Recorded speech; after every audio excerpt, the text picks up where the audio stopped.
Please like, share and subscribe. దేశం మొత్తం అట్టడిగిపోతుంది భయ్య. అల్లు అర్జున్ అరెస్ట్ అవ్వడంతో మొత్తం దేశం మొత్తం అట్టడిగిపోతుందని చెప్పొచ్చు. టీఎస్ తెలంగాణ పోలీసులు అయితే అఫీషియల్గా అల్లు అర్జున్ గారిని అరెస్ట్ చేయడం జరిగింది. ఒక పక్క నాంపల్లి పోలీస్ స్టేషన్ హైకోర్టులో అయితే 14 రోజుల రిమాండ్ అయితే విధించడం జరిగింది. అదేవిధంగా హైకోర్టు వచ్చేసి మధ్యంతర బెయిల్ని అయితే పిటిషన్ దాఖలు చేయడం జరిగింది. ఇది అప్రూవ్ కూడా జరిగింది. మన అల్లు అర్జున్ గారు ఈరోజు నైట్ అయితే ఇంట్లోనే పడుకోబోతున్నారు భయ్య. ఇదైతే ఫిక్స్ అనమాట.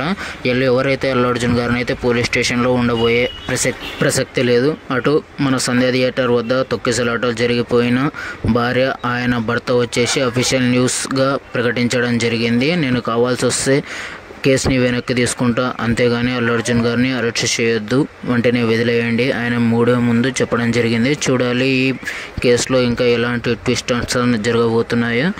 నాకైతే చాలా ఇదైతే అనిపించింది భయం మన అల్లు అర్జున్ గారిని ఆ విధంగా అరెస్ట్ చేయడం.